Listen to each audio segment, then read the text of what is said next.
Good morning, all of you. Today we are into the last point of our chapter, unit or credit, and that is last under diffusion, that is group translocation. We have seen passive diffusion, active diffusion. Now, third one is a group translocation. It is transport in which solutes are transported across cell membrane with chemical modification. In passive, the transfer of solute was taking place without carrier protein. In active diffusion, it was taking place with carrier protein, and here in group translocation, it is transported across the cell membrane with chemical modifications. In what specific substance the chemical modification takes place? The solutes which are transported are chemically modified and altered. And alteration are usually either phosphorylation, synthesis of CoA derivatives, and etc. This group translocation system was first discovered by Saul Roseman in 1964, and the best known example of group translocation is phosphoenol pyruvate sugar phosphotransferase system, that is in short also known as PEP-PTS system. Phosphotransferase system, in short it is also known as PTS system. This system is used for transfer of sugar in bacteria, where a source of energy is in the form of phosphoenol pyruvate, that is PEP, so it is called as PEP-PTS system.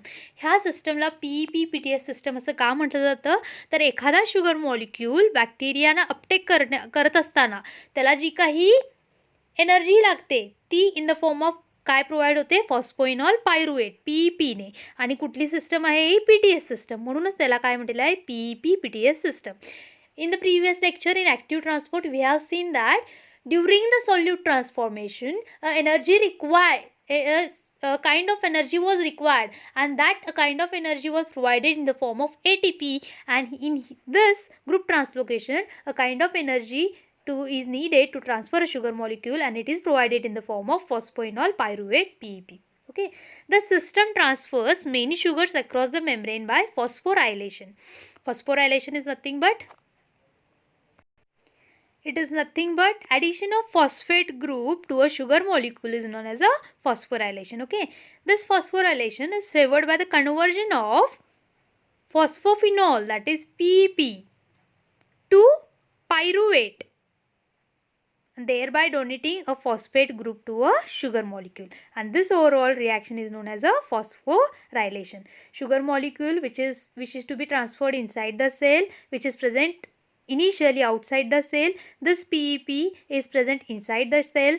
After sugar molecule, when it goes inside the cell, this PEP, that is phosphoenol pyruvate, donates one phosphate molecule, that is here phosphorylation of sugar molecule takes place inside the, after going inside the, this sugar molecule goes inside the cell and pyruvate is released out, pyruvate is donated. Now we will see the components of PTS system, that is phosphotransferase system. The system consists of three distinct phosphate carrying proteins, and these are HPR enzyme 1, that is in short E1, and enzyme 2, in short E2. First we will see the characteristics of HPR. Okay, HPR, it is nothing but it's a type of protein with a low molecular weight, and molecular weight is about 9000 Dalton. It is found in the inner surface of a membrane, plasma membrane, and it is heat stable histidine consisting protein.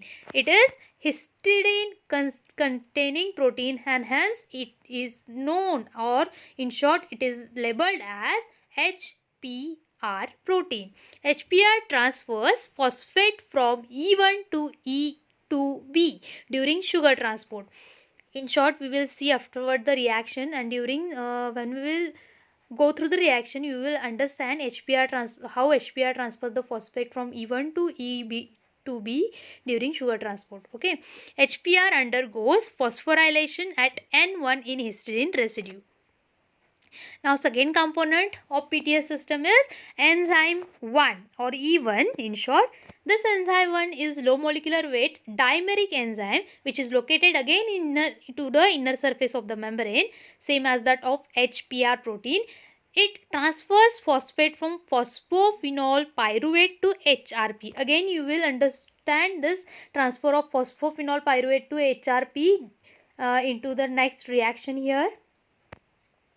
This enzyme is located or isolated from E. coli, Salmonella typhimurium and S. aureus type of organisms.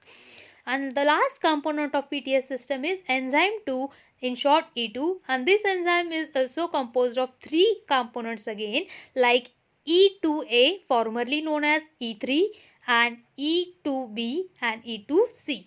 This E2A, it is soluble hydrophilic cytoplasmic protein. Now hydrophilic, this word already I have been discussed with you all. Hydrophilic means water loving type of component is known as a hydrophilic. It is soluble and hydrophilic cytoplasmic protein. E2B, it is hydrophilic and attached to E2C. This E2B is attached to E2C, and this E2C is hydrophobic. It resists the water and it is embedded in the membrane. Enzyme 2 transport sugar across the membrane. Enzyme 2 transports sugar across the membrane and phosphorylate the sugar using its transport, and enzyme 2 is specific and it varies from system to system. Now in HRP protein, here they have told that HRP transfers phosphate from E1 to E2B during sugar transport. See here, this HRP, it transport P, that is phosphate group, from E1 to E2A. Clear that this PEP, phosphoenol pyruvate, it donates a pyruvate. Okay, then here E1 and E2, then donated pyruvate comes here, and sugar which is attached with phosphate group is attached to E1 protein. Okay, here E1 protein, they have told it transfers phosphate from phosphoenol pyruvate to HRP. See here, this E1 enzyme transfers the phosphate group from this pyruvate to HRP HPR protein. Okay, now in E2, see here in E2, it transports sugar across the membrane and phosphorylated the sugar using it transport. Again this HRP protein will transfer this phosphate group to E2A. Again from this E2A it will transfer to E2B, and this E2B and E2C are already attached to one another, already I have discussed, and by this way the glucose molecule or the sugar molecule is released inside the bacterial cell. This was all about the PEP-PTS system operated in Escherichia coli. Now towards the actual mechanism or chemical mechanism of sugar transport by PTS, phosphotransport system, that is transfer of phosphopyruvyl group from PEP, phosphoenol pyruvate, to sugar takes place in sequential manner as follows. Reaction A, it shows the phosphoenol pyruvate group is first transferred to PEP to enzyme 1.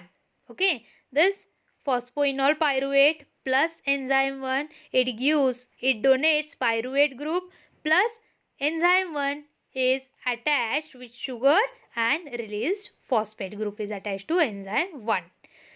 B reaction, the E1 then transfers the phosphoenol group to this one.